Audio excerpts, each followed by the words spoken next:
Assalamualaikum warahmatullahi wabarakatuh. Selamat datang di channel Idam Edu. Untuk yang belum kenal, mari kenalan dulu. Nama saya Idam Sumirat. Semuanya bisa memanggil Pak Idam. Kali ini Pak Idam akan share atau kita semuanya akan belajar bersama berkaitan dengan pembelajaran yang pertama untuk kelas 6, yaitu untuk pembelajaran tematik. Tema pertama, selamatkan makhluk hidup. Dengan subtema yang pertama yaitu tumbuhan sahabatku. Anak-anak sekalian, pada kesempatan kali ini tentunya nanti setelah menyaksikan atau menyimak video ini harapannya dapat memahami bagaimana perkembangbiakan tumbuhan secara generatif. Juga nanti ada beberapa teks bacaan yang mana anak-anak nanti harapannya bisa menemukan ide pokok dari bacaan itu. Anak-anak sekalian, apakah anak-anak tahu kira-kira manfaat tumbuhan untuk apa ya? Tumbuhan itu kan ada di sekitar kita. Sehari-hari tentunya kita melihat tumbuhan.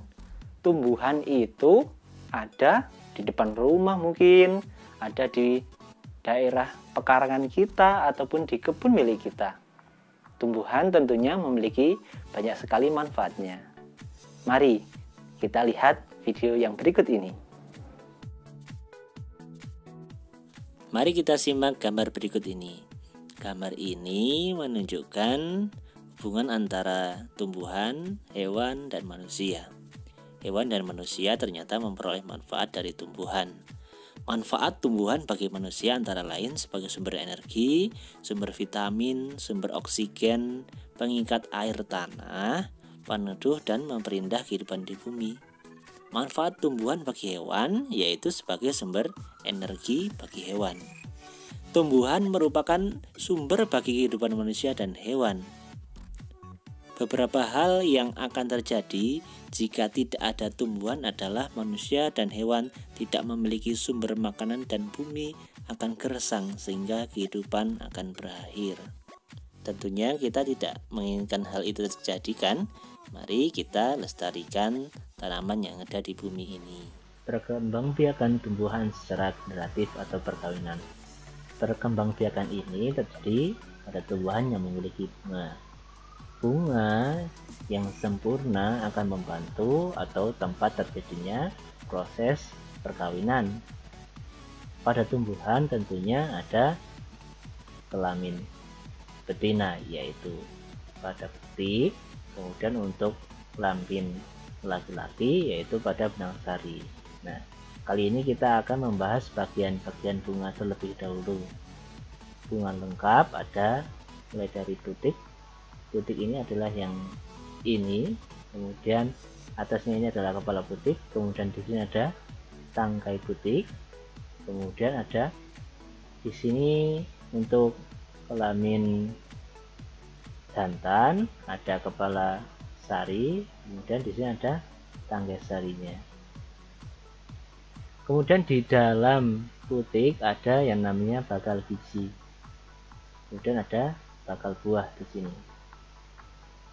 Ada dasar bunganya, ada tangkai bunga, kemudian ada kelopak bunga, kemudian ada mahkota bunga.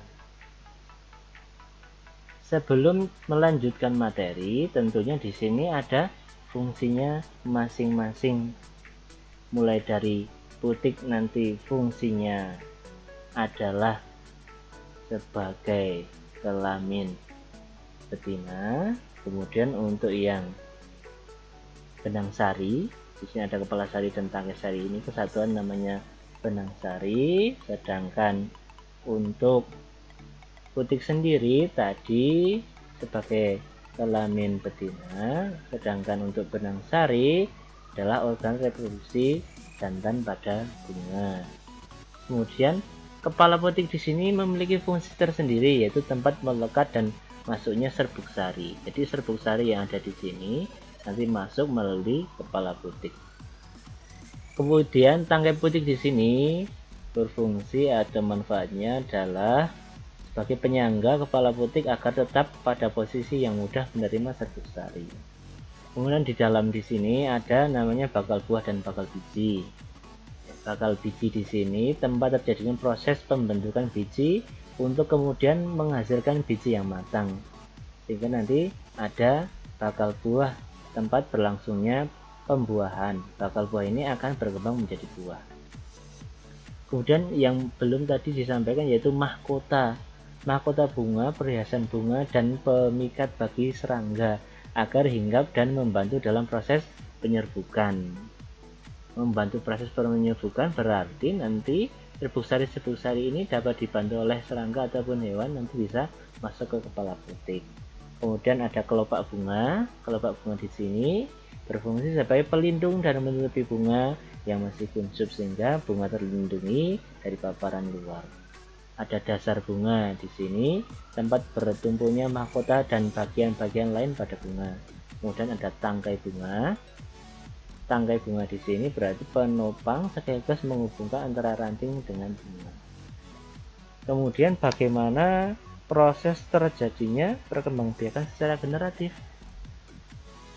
Penyerbukan, jatuhnya serbuk sari di kepala putik dari kepala sari.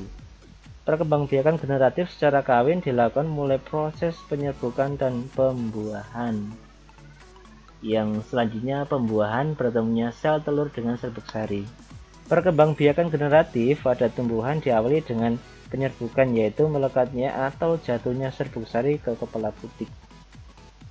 Kemudian setelah terjadi penyerbukan pada serbuk sari, tumbuh bulus serbuk sari yang menuju ke ruang bakal biji. Kemudian serbuk sari akan masuk ke ruang bakal biji melalui bulus serbuk sari. Nah, kemudian di dalam ruang bakal biji terjadi pembuahan, yaitu peleburan serbuk sari, sel kelamin jantan atau spermatozoid dengan kepala putik, yaitu sel kelamin betina atau sel telur. Hasil dari pembuahan adalah zigot. Zigot berkembang menjadi lembaga, bakal biji berkembang menjadi biji dan bakal buah. Kemudian bakal buah berkembang menjadi daging buah, seperti gambar pada ini. Kemudian lembaga yang berada di dalam biji merupakan calon tumbuhan baru. Nah, biji tumbuh menjadi bertambah atau tumbuh akar dan mulai tumbuh pucuk daun. Kemudian nanti bisa ditanam dan menjadi tumbuhan muda dan tumbuh menjadi tumbuhan dewasa. Itu tadi adalah proses perkembangbiakan tumbuhan secara generatif. Kemudian bagaimana terjadinya penyerbukan itu atau macam-macam dari penyerbukan? Mulai dari yang pertama ada penyerbukan sendiri, ada penyerbukan tetangga, ada penyerbukan silang, dan ada penyerbukan bastar.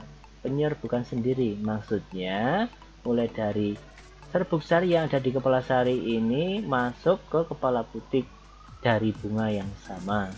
Kemudian penyerbukan tetangga, masih dalam satu tanaman tetapi lain bunga, satu tanaman. Kepala sari di sini kan menghasilkan serbuk sari, kemudian serbuk sarinya itu masuk ke kepala putik bunga yang lain tetapi masih satu bunga. Penyerbukan silang, tanaman lain tapi satu jenis, namun kepala sarinya ini masuk ke kepala putik di bunga lain yang satu jenis. Saya ulang, serbuk sari yang ada di kepala sari bunga yang satu ini masuk ke kepala putik, benang sarinya tadi masuk ke kepala putik di satu bunga ke bunga yang lain dan tanaman yang berbeda tetapi satu jenis. Kemudian yang nomor 4, penyerbukan bastar, yaitu lain bunga, lain tanaman, lain jenis. Tetapi di sini serbuk sari yang ada di kepala sari bunga ini masuk ke kepala putik bunga lain, lain tanaman, lain jenis. Itu tadi macam-macam penyerbukan. Bagaimana perkembangbiakan tanaman jagung? Tentunya tanaman jagung adalah salah satu contoh perkembangbiakan tumbuhan menggunakan sel kelamin jantan pada kepala sari dan masuk melalui putik. Demikian ya, semoga anak-anak bisa memahami materi ini. Selanjutnya kita akan membahas ide pokok. Ide pokok yaitu inti dari sebuah bacaan atau paragraf. Paragraf berdasarkan letak ide pokoknya, ada paragraf deduktif, ada paragraf induktif, dan ada paragraf campuran.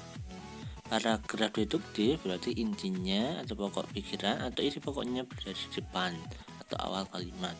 Sedangkan induktif berarti ide pokok pada bacaan itu terdapat di akhir. Sedangkan campuran itu berarti berada di awal dan akhir dari bacaan itu. Mari kita simak bacaan berikut ini. Bagaimana jagung berkembang biak? Jagung merupakan salah satu tanaman yang dijadikan bahan makan pokok di berbagai tempat, juga di Indonesia. Contohnya, penduduk Pulau Madura menjadikan jagung sebagai makanan pokoknya. Jagung merupakan salah satu tanaman penghasil karbohidrat yang sangat diperlukan oleh tubuh.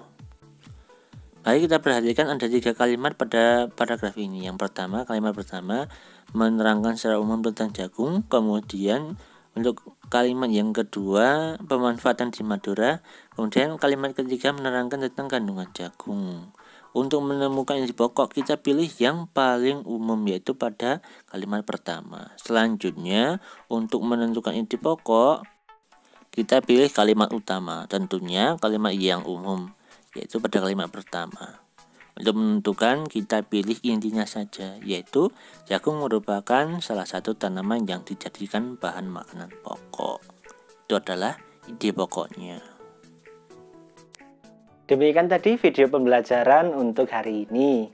Kita sudah belajar banyak hal, mulai dari perkembangbiakan tumbuhan secara generatif, kemudian bagian-bagian dari bunga, kemudian juga bagaimana proses persilangan dari tumbuhan dalam perkembangbiakannya. Kita juga belajar tentang ide pokok dari sebuah bacaan. Semoga materi ini bisa anak-anak kuasai dengan baik. Demikian, Assalamualaikum warahmatullahi wabarakatuh.